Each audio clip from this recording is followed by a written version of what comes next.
Hello friends, हमारे channel non stop love stories in Hindi में आप सभी का एक बार फिर से स्वागत है। मैं ऋतु आप सभी के लिए एक और नई स्टोरी के साथ। तो दोस्तों, स्टोरी स्टार्ट करने से पहले आप सभी से रिक्वेस्ट है कि हमारे channel non stop love stories in Hindi को सब्सक्राइब ज़रूर करें। इससे हमारे 500 सब्सक्राइबर्स का टारगेट अचीव करने में हमारी हेल्प होगी। धन्यवाद। इससे हमें एक बार फिर से हिम्मत मिलती है आप सभी के लिए एक और नई प्यारी सी स्टोरी लाने की। तो दोस्तों, आप सभी हेडफोन्स लगा लें और इस स्टोरी का मज़ा आराम से लें। मेरा दावा है कि ये स्टोरी आपके दिल को छू लेगी। तो दोस्तों, मैंने सुना है कि इंसान जैसा सोचता है उसके साथ वैसा ही होता है। इसलिए इस चैनल पे हम आप सभी के लिए लव स्टोरीज लेकर आते हैं। जिन लोगों ने हमें अपनी लव स्टोरीज़ भेजी हैं उन सभी का पूरे दिल से थैंक्स। और जो लोग हमें अपनी सक्सेसफुल लव स्टोरीज़ भेज रहे हैं उन सभी का इस चैनल पे वेलकम है जी। दोस्तों, इस कहानी का नाम है पहला प्यार। और अब आप कहानी का मज़ा लें। मेरा नाम विजय है। मैं एक गरीब फैमिली से हूँ। मेरी 2 बहनें हैं, एक का नाम है रिंकी और दूसरी का नाम है शीतल। मेरी जो मम्मी है वो हाउसवाइफ हैं और जो मेरे पापा हैं वो खेती बाड़ी का काम करते हैं। हम लोग उत्तराखंड में रहते हैं और यहाँ पर हमारा अपना एक छोटा सा घर भी है। मैंने आपको बताया मेरा नाम विजय है। मैं 24 साल का हूँ। 6 फुट मेरी हाइट है। उत्तराखंड में ही मुझे गवर्नमेंट जॉब मिली हुई है और मेरे साथ एक और लड़का काम करता है, उसका नाम बिक्कू है। हम लोगों की कभी ड्यूटी लगती है साथ में तो कभी हमारी ऑपोजिट लग जाती ड्यूटी। जैसे कि मेरी मॉर्निंग ड्यूटी लग गई तो उसकी नाइट लग जाएगी, मेरी नाइट लग गई तो उसकी मॉर्निंग ड्यूटी लग जाएगी। और कभी कभी हम दोनों की साथ ही या तो नाइट ड्यूटी लग जाती या मॉर्निंग। तो जब ऐसे ड्यूटी लगती तो ब्रांच से कोई और आ जाता है नाइट ड्यूटी की शिफ्ट के लिए। तो मैं जो कमाता हूँ उसमें से सिर्फ मैं 5,000 ही रखता हूँ अपने पास। बाकी का सारा मैं अपने घर में भेज देता हूँ। जो मेरी बहनें हैं, एक 18 साल की वो भी पढ़ती है, उसका नाम है रिंकी, और दूसरी है 16 साल की शीतल, वो भी पढ़ाई कर रही है। तो उनकी स्टडीज़ को देखने के लिए मैं पैसे अपने घर में भेज देता हूँ अपने मम्मी डैडी के पास में। वैसे तो मैं सांवला हूँ, 6 फुट का हूँ। मेरी कोई गर्लफ्रेंड नहीं है, पर मैं एक्सरसाइज करके अपनी बॉडी ज़रूर बिल्डअप करता रहता हूँ ताकि शायद मुझे कोई मिल ही जाए। तो मेरे साथ बिक्कू है तो हम लोग काफ़ी इन्जॉय करते हैं। दोनों कॉफ़ी पीते हैं, घूमते फिरते जंगल में, ऐसे ही टाइम बड़ा अच्छा निकल जाता है। ड्यूटी आवर्स तो हमारे ऐसा लगता है जैसे हम लोग घूम ही रहे हैं। फॉरेस्ट ऑफिसर हूँ मैं जंगल में, तो मेरी ऐसे हमारी ड्यूटी निकल जाती है। तो वैसे मेरी गवर्नमेंट जॉब है, मैंने शायद आपको बता दिया। तो एक बार की बात है, मेरी जंगल में अकेले ड्यूटी लगी हुई थी, तो मैंने थोड़ी आग जलाई हुई थी ताकि कोई जानवर ना आए। बस मैं ऐसे ही बैठा अपनी चाय का मज़ा ले रहा था। इतने में एक लड़की आई, उसने कैपरी पहनी हुई थी और टाइट टी शर्ट पहनी हुई थी। अरे आके मेरे सामने नागिन का डांस करने लग गई। मैं थोड़ी देर तो देखता रहा, ये कर क्या रही है। फिर मैंने कहा, ये हेलो, कौन हो तुम। जब मैंने ऐसे बोला तो उसके पीछे से फ्रेंड्स भी आ गए। ये 8:30 बजे का टाइम था। वैसे यहाँ पर तो काफ़ी मतलब इस टाइम में ना लोग अपने अपने घर में खाना खा रहे होते हैं, मतलब घर के अंदर होते हैं सब, बाहर नहीं होता कोई। तो मैंने इसको बोला, अरे ये क्या कर रही हो। तो इसके पीछे से सारे फ्रेंड्स आ गए। वो लोग ना मोबाइल पे वीडियो बना रहे थे। पता चला मैडम बहुत शरारती है, ऐसे ही प्रैंक्स करती रहती है। तो फिर अगले दिन भी मेरी अकेली ड्यूटी थी। तो इस टाइम ये अकेली आई और भागती हुई आई। इसके हाथ में एक बकरी का बच्चा था और पीछे बकरी वाली थी, और भागते भागते इसने आगे बकरी का बच्चा छोड़ के तो मेरी शर्ट पकड़ के इधर उधर भागने लगी। अरे मैंने कहा, छोड़, मुझको छोड़, तू तो खुद भी मरेगी और मेरे को भी मरवाएगी। ऐसे ये शरारतें करती थी। तो हंसता मैं भी था, मुझे भी अच्छा लगता था यार। इतने मतलब फ़नी बंदे को देख के तो बंदे की खुद ही हंसी निकल जाती है। फिर उसके बाद मेरे को मिली। फिर किसी की लकड़ी होती ना, कटी हुई लकड़ी, गठरियाँ बनी होती हैं, वो सर पे उठा के मैडम जी भाग रही हैं और उसके पीछे पीछे लकड़ी वाला भाग रहा है। रुक, मारता हूँ तुझे, रुक, ऐसे बोल रहा था वो। और ये हंसती जा रही है और इसने आगे जाके लकड़ी का गट्ठर सारा नीचे फेंक के और आगे भाग गई। तो मेरे साथ बोली, अब मैंने कहा, तू खुद भी मरेगी, मेरे को भी मर पाएगी, ऐसे काम ना करा कर। बड़ी शरारती थी ये लड़की। ऐसे ही प्रैंक्स करना, मोबाइल पे वीडियोस बनाना, सब इसके दोस्त भी ऐसे ही थे। इसका नाम सैंडी था।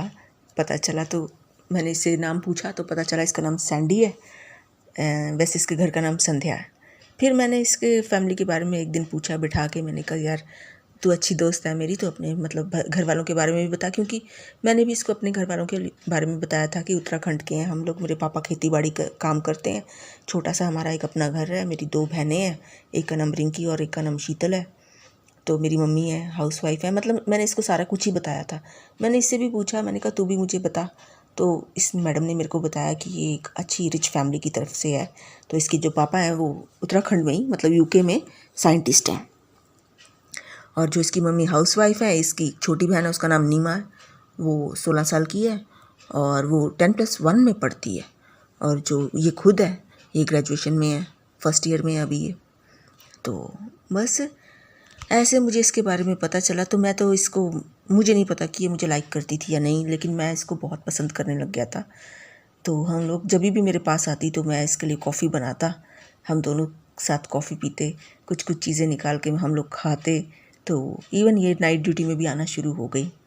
जब ये नाइट ड्यूटी में आने लगी तो मैं और भी खुश हो जाता, क्योंकि ये घर से अपने चोरी आती थी, किसी 2-3 दरवाजे थे, इसका इतना बड़ा घर था, पता ही नहीं चलता था कहाँ से निकल गई रात को, तो मेरे पास आ जाती थी। हम लोग दोनों कॉफ़ी पीते थे। कभी तो मैं इसको लेके जंगल में घूम लेता था टॉर्च लेके, और कभी कभी तो हम लोग ऑफिस में ही बैठ जाते थे। फिर हमने एक ऊपर सी जगह बनाई हुई थी, जंगल में ऑफिसर्स जो होते हैं ना, वो एक मोर्चा सा बना के रखते हैं ऊपर, तो कभी कभी तो मैं इसको लेके वहाँ बैठ जाता। पेड़ों के पास ही बना हुआ था, वो काफ़ी हाइट पे था, तो मैं इसको लेके वहाँ पर ही बैठ जाता। तो हम लोग बड़ा मतलब मैं इसमें काफ़ी इंटरेस्ट लेने लग गया था। तो जब ये आती तो अब मेरा मन होता कि भीकू चला जाए बस। मेरे को नहीं पसंद था कि भीकू अब मेरे पास रहे, मैं कहता था यार ये चला जाए। तो वो करता भी ऐसे ही, तो उसको पता चल गया था कि ये ऐसे है, मतलब इसको पसंद करता है। फिर इसके फ्रेंड्स भी आते तो पिकनिक मनाते, ये लोग हमारे साथ ही घूम लेते। तो बॉन फायर्स जो हम मतलब आग जलाते हैं वो भी हम लोग साथ साथ करने लग गए। तो फर्स्ट टाइम तो इसने खुद ही मेरे साथ रिलेशंस बनाए, इसने मुझे किस की, मेरी टी शर्ट उतार दी, मतलब मैं थोड़ा हैरान था, तो मैं बनाना नहीं चाह रहा था और ये करती जा रही थी। मैंने फिर जो इसने करना चाहा मैंने इसको करना दिया है। इसने मेरे से रिलेशन खुद ही बनाने शुरू किए, पर मैंने इसको कुछ कहा नहीं क्योंकि मैं इसे बहुत पसंद करता था। फिर इसने नाइट में मेरे पास आना रेगुलर शुरू कर दिया, तो करती ही रही, इससे जो जो इसका मन करता वो करती, मेरे घर भी आ जाती, तो दिन में तो मेरे घर आ जाती। मैंने इसको कुछ नहीं बोला। फिर मैंने इससे ना सीरियस होकर पूछा, मैंने कहा शादी करेगी मेरे से? इसने मेरे को साफ मना कर दिया, कहती कि हमारा स्टेटस अलग है, कि हम लोग मतलब पापा मानेंगे नहीं। मेरा तो मन खराब, बड़ा ख़राब हुआ, लेकिन दिल पे मैंने पत्थर रख लिया। मैंने सोचा अब इस लड़की से मैं मिलूँगा ही नहीं। फिर आती रहती थी, लेकिन दिन में भी आ जाती थी घर में, रात को भी आती थी। अभी मेरे को फिर था कि मैं इससे दूरी कैसे बनाऊं। फिर एक दिन खुद ही कहने लगी कि मेरे को मेरी मासी के घर जाना है, हम लोग सब जा रहे हैं 2 महीने के लिए छुट्टी पे, तो ऐसे ही मतलब थोड़ा देर उधर रहेंगे, 2 महीने, उसके बाद आ जाएंगे।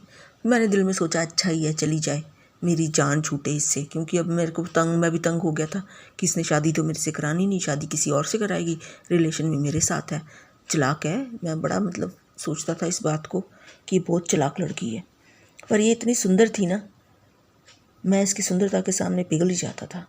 फिर मैंने जब ये चली गई तो मेरा मन कहीं नहीं लगता था। रात को भी मुझे इसकी याद आती, क्योंकि ये रात को भी आती थी, दिन में भी मुझे इसकी याद आती क्योंकि ये घर पे भी आती थी। तो दिन में कभी कभी आँख लग जाती, कभी रात को आँख लग जाती, मैं सो जाता, जब नींद आती तो ही सो जाता, बुरा हाल हो गया था। फिर मैंने अपने दोस्त भीकू को बताया, मैंने कहा यार ऐसी ऐसी बात है, मेरे को तो इससे प्यार है और ये बड़ी चालाक लड़की है, मैं क्या करूं। भीकू चुप रहा। हम लोग ऐसी कभी साथ ड्यूटी लग जाती तो मेरा मन अच्छा लगता मुझे कि हाँ भीकू मेरे साथ रहे, कि मेरा मन खुश हो जाता है, यार कोई तो साथ है। इस लड़की ने आके मेरी ज़िंदगी पूरी ख़राब ही कर दी थी। जैसे मैं सोचता था ना अपनी ड्यूटी मेरी पिकनिक की तरह निकलती है, इसने उतनी ख़राब कर दी थी ड्यूटी, मेरा मन ही नहीं लगता था। अब ड्यूटी पे सारा टाइम मेरे को इसकी याद आती रहती थी। मैं ऑफिस में भी बैठता तो वहाँ पर भी याद आती थी, मुझे वहाँ पर भी उसकी याद आती थी। जंगल में किसी कोने में चला जाता, मुझे इसी की याद आती। अब मैं जब हमने टीला सा बनाया हुआ था दूर तक देखने के लिए, मैं उधर भी चढ़ के बैठ जाता तो भी मुझे इसकी याद आती और मैं तंग आ गया था। फिर मेरा हाल जो था, मैं कभी खाना खाता, मेरी भूख भी मर गई थी, खाने का शौक ही नहीं रहा था। पहले मैं एक एक चीज़ बड़े शौक से खाता था, भूलता नहीं था कभी भी, जैसे चाय के साथ बिस्किट खाने में कभी नहीं भूलता था। लेकिन अब तो कुछ भी खाने का मेरा मन नहीं था। ना मेरा कोल्ड ड्रिंक्स का मन था, ना मैं शहर जाता तो पेस्ट्रीज़ लेके आता था। हम दोनों, मैं और बीकू पेस्ट्री खाते थे। लेकिन अब किसी भी चीज़ का मन नहीं लगता मेरा, ना मेरा खाने पीने में मन था, ना मेरे को मेरा सारा आराम चैन ये छीन के ले गई थी। और ऊपर से मेरे को इसकी बातें भी याद आती थी कि मैंने शादी नहीं तेरे से करानी। मैं बड़ा सोचता था, हाँ मेरा फ़ायदा उठाया। मैंने इतना तो टीवी में भी देखा था, मूवीज़ में सुना भी था कि हाँ लड़के जो होते हैं लड़कियों का फ़ायदा उठा लेते हैं। लेकिन ये पहली लड़की मैंने देखी जो मेरा ही फ़ायदा उठा के चली गई। मैंने दिल में सोचा, यार मेरे को पहली बार एक लड़की मिली, वो भी ऐसी। मेरा तो बड़ा टाइम ख़राब गया। फिर मेरी मम्मी थी, मैं उसको फ़ोन करता था, मैंने अपनी माँ से सब कुछ बताया। मेरी माँ कहती उसको मना ले, शादी के लिए ले आ। मैंने कहा माँ, वो इतने बड़े घर की लड़की मैं कैसे रखूँगा उसको तेरे पास, हमारा घर देख कितना छोटा है, पापा खेती बाड़ी करते हैं, वो रह लेगी। तो माँ कहती देख ले बेटा, मम्मी भी क्या बोलती, यही बोल सकती थी। मम्मी कहती बेटा उससे पूछ ले, तो आएगी तो उससे पूछ लेना। 2 महीने मैंने बड़ी मुश्किल से निकाले। फिर 2 महीने से पहले ही मैंने बीकू से बात करी। बीकू ने मुझे एक आइडिया दिया, कहता इस बार आएगी ना तो उसको प्रेग्नेंट कर देना और उसको शो ही मत होने देना कि उसको प्रेगनेंसी है। उल्टे सीधे बहाने लगाते रहना, जब अपने आप फंस जाएगी ना फिर तेरे साथ ज़रूर शादी होएगी उसकी। अब मेरे दिमाग में भीकू का आइडिया बार बार क्लिक कर रहा था। मैंने कहा ऐसा ही करूँगा। फिर वो आई, जब 2 महीने बाद आई तो मुझे उसकी शक्ल देख के राहत मिली। उसके घुंघराले बाल उसके मुंह पे चमक रहे थे, उसका जो सफ़ेद सा चेहरा ना बड़ा सुंदर लग रहा था, बड़ी बड़ी उसकी आँखें स्माइल दे रही थी मुझे दूर से। तो मैंने फटाफट उसके पास गया। मैंने कहा कैसी है सैंडी? कहती मैं ठीक हूँ। फिर मैंने पूछा, मैंने कहा मेरी याद आई? कहती हाँ आती थी। तब मैं समझ गया, मैंने कहा इसको मेरी याद नहीं आई होगी। लेकिन चलो, मैं तो उसको याद करता था ना, अगर वो नहीं करती थी प्यार तो मैं तो करता था ना। मैंने अपने दिल पे पत्थर रख लिया। मैंने कहा कोई बात नहीं सैंडी, तू ना कर, मैं तो हूँ ना, करता हूँ। बस इतना सोच के मैंने फिर इसको, हम लोग घूमने चले गए। इसको लेके मैं चला गया टीले पे, मैं बैठ गया इसको लेके। टीले पे तो कोई दिखता, इतनी ऊपर तो कोई भी नहीं दिखता। फिर मैंने इससे बातें करनी शुरू की। फिर मैंने इसको पूछा वहाँ क्या क्या हुआ। इसने मुझे बताया, हम यहाँ घूमे वहाँ घूमे। मतलब कोई दिन ऐसा नहीं था जो इसने एंजॉय नहीं किया। और मैं अपने से कंपैरिजन कर रहा था कि मेरा कोई ऐसा दिन नहीं गया जब मैं रोया नहीं इसको याद करके। इसने अपनी सारी खुशियाँ सुनाई और मेरा पूछा। अब मैं क्या बताता, मैंने इसको ये नहीं बताया मैंने तुझे बहुत याद किया। मैंने इसको बताया, मैंने इसको ऐसे ही बोल दिया कि हाँ भाई मैं भी यहाँ पर बहुत खुश रहा, यहाँ पर मुझे और बच्चे मिल गए थे, लड़कियाँ। वो मतलब ऐसे ही बोल दिया इसको झूठ। स्कूल की लड़कियाँ मेरे को मिल गई थी, उनके साथ छोटे बच्चे वगैरह सब आते थे पिकनिक के लिए। तो मैंने कहा कि मैं उनके साथ बड़ा खुश रहता था। इसको तो आग लग गई वो सुन के। कहती वो कौन थी? अरे मैंने कहा ये पास वाले स्कूल के बच्चे आते थे बस से, पर ये बार बार कहती तेरे को कौन कौन मिलती थी बड़ी लड़कियों में से। मैंने बस इग्नोर करा। मैंने कहा अरे यार तुम ये बातें सब छोड़ो, मैंने इसको कहा। फिर मैं इसको नीचे उतार के मैं ऑफिस में लेके चला गया। मैं कहा तुम कॉफ़ी पियो। अरे कौन आती थी, जब आएगी तो तुम खुद ही देख लेना ना। अब ये तो बड़ी अवेयर होगी कि हाँ भाई मेरे विजय को कौन आ गई है लेने के लिए। फिर भी मैं इसको चिढ़ाता ही रहा। मेरे को इतनी खुशी मिल रही थी ना, मैं कहा चिढ़ तो रही है कम से कम, प्यार नहीं करती तो क्या हुआ।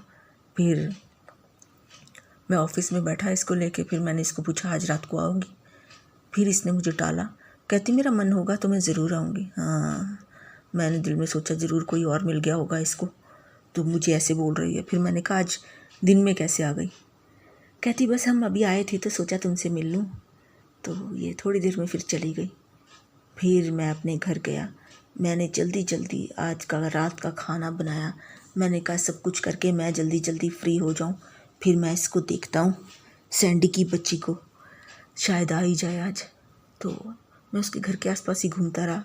आज वो आई नहीं। तो मैंने खिड़की से हौली हौली देखा चोरी चोरी कर क्या रही है। ये मोबाइल पे किसी से बातें कर रही थी। तो मुझे डाउट हुआ, हाई मैंने कहा किसी और के साथ ना हो गई ऐसा ही होता है। तो बस फिर मैंने खिड़की नॉक की। इसने फटाफट मोबाइल बंद करके खिड़की खोली।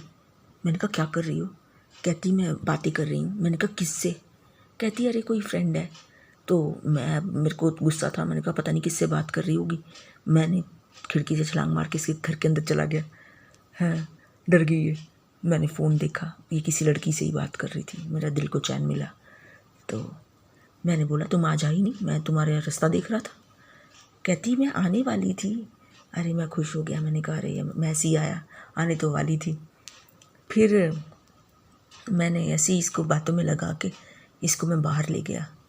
फिर मैं इसको ऐसे मतलब बताता रहा कि हाँ आज का दिन ऐसा गया, मतलब तुम्हारी याद भी आई मेरे को। ऐसे ऐसे करके मैं इसको उल्लू थोड़ा थोड़ा बनाता रहा कि मेरे साथ मेरे घर चल पड़े।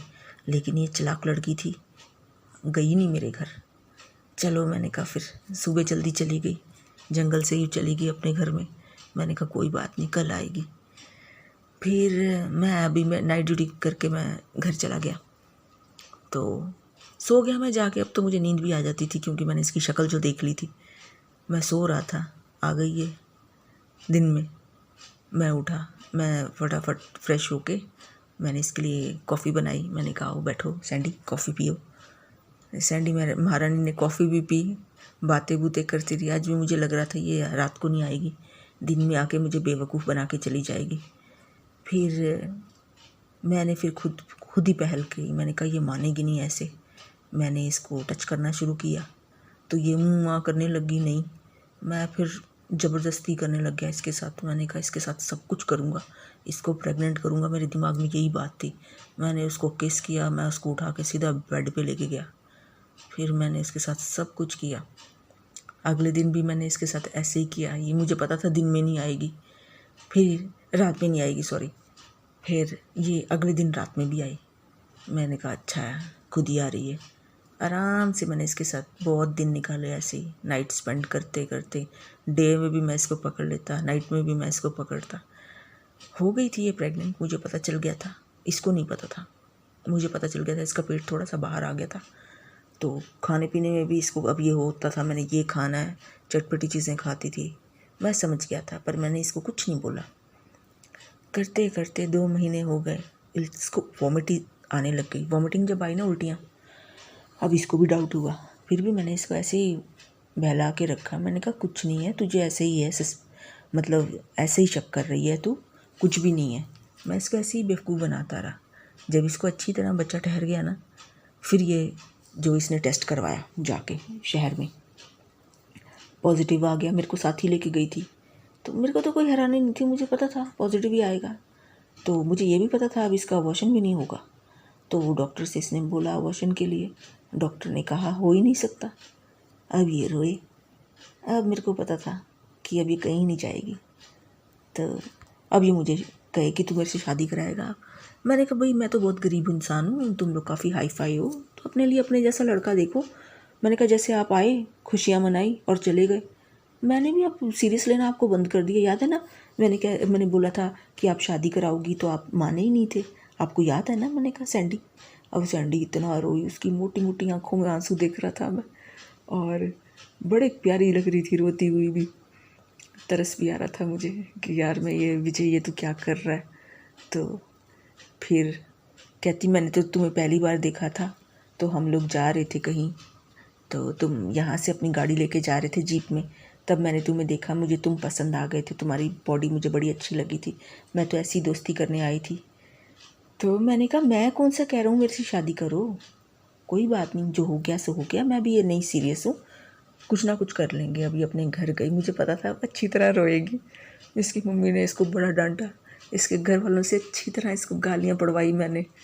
बड़ा मैं खुश था। थोड़े दिन तो ऐसे ही निकले, पर लड़की की इज्जत का सवाल था ना। फिर मैंने सोचा कि नहीं यार, अब फिर मैंने अपने घर में मम्मी माँ से बात की। मैं कहा माँ वो लोग तो कह रहे हैं शादी के लिए, क्योंकि इसके पापा भी मान गए थे शादी के लिए। उन लोगों ने ये बोला कि अब तेरी किस्मत है, तूने ऐसे चुना लड़का इतने गरीब घर का, अब तेरी किस्मत है सैंडी। लेकिन मैं इसके लिए बहुत काम करूँगा। मैंने ये सोचा था कि मैं इसको सब कुछ दूँगा अच्छे से अच्छा। मैंने सब कुछ पहले से डिसाइड करके रखा हुआ था।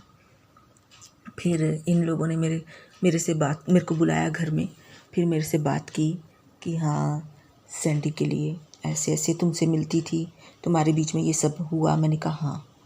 तो कहते इतने हद तक तो नहीं जाना चाहिए था ना। उसकी मम्मी कहती उसके पापा तो बहुत गुस्से में थे, वो अपने कमरे में चले गए थे। तो इसकी मम्मी कहती इतने हद तक तो नहीं बेटा जाना चाहिए था ना। मैंने साफ़ कह दिया, मैंने कहा आंटी सिर्फ आदमी की गलती नहीं होती, आप समझदार हो। मैंने इतना बोलना था, बस सैंडी को जो गालियाँ पड़ी अपनी मम्मी से फिर बस इतना मैंने बोलना था और उसको बहुत गालियाँ पड़ी और मैं हंस रहा था उधर मेरी हंसी छूट गई। फिर उसकी मम्मी ने पूछा, कहते बेटा तुम्हारे अपने पापा के बारे में बताओ। मैंने बताया मेरे पापा एक किसान हैं, उत्तराखंड में ही हम लोग रहते हैं। तो मैं गवर्नमेंट कर्मचारी हूँ और फॉरेस्ट ऑफिसर हूँ, आपको इसने बताया ही होगा। और मेरी मम्मी हाउसवाइफ हैं, मेरी 2 छोटी बहनें हैं, एक रिंकी है 18 साल की, शीतल है 16 साल की, दोनों स्टडी कर रहे हैं। तो अब कहती ये तो ग्रेजुएशन कर रही थी, फर्स्ट ईयर में थी, अब इसकी स्टडी तो गई। तो कहती अपनी मम्मी से बात करो। मैंने उसी टाइम कॉल लगाई, मैंने कहा मम्मा सैंडी की मम्मी से बात करो। तो मेरी मम्मी तो बेचारी भोली भाली सी थी, तो सैंडी की मम्मी तो पढ़ी लिखी थी। तो बस बात बूत हुई, सारी बात करके कहते ऐसा ऐसा हो गया, इन बच्चों ने ये सब कर लिया, फिर मैरिज का क्या करना है। मेरी मम्मी कहती आप लोग जैसा देख करोगे हमें वैसे ही मंजूर है, हमें कुछ नहीं चाहिए। मेरी मम्मी बेचारी बड़ी अच्छी है सॉरी। तो मेरी मम्मी ने तो साफ ऐसे बोल दिया हमें कुछ नहीं चाहिए, आप अपनी लड़की भेज दो। तो नहीं, वो कहती हमने भेजना नहीं है, मतलब आप आओ। तो बस 2-4 दिन में मेरे भी मम्मी डैडी आ गए दोनों बहनों के साथ में।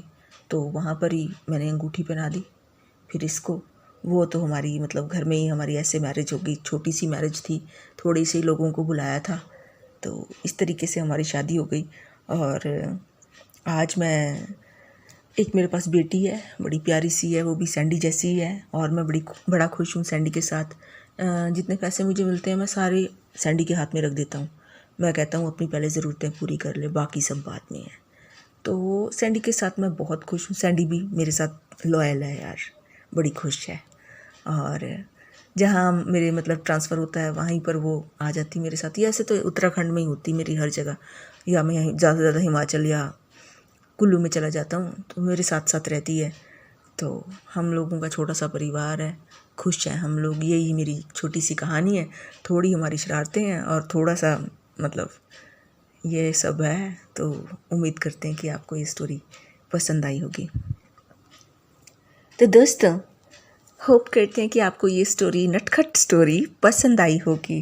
तो आप प्लीज़ मेरे चैनल को सब्सक्राइब ज़रूर करें, इससे मुझे हेल्प मिलेगी, मैं अपने टारगेट तक पहुंचूंगी। टारगेट है 500 सब्सक्राइबर्स का, तो प्लीज़ मेरे चैनल को सब्सक्राइब ज़रूर करें। तो आप लोगों की सराउंडिंग्स प्यार से भरी रहें, आपके लव वंस हमेशा आपके साथ रहें, आपके साथ हमेशा अच्छा हो, मैं प्रेयर करती हूँ। और मेरी स्टोरी जो है ये सुनने के लिए धन्यवाद। आपके एंटरटेनमेंट के लिए हम और न्यू स्टोरीज़ लाते रहेंगे दोस्तों। Thank you so much, bye.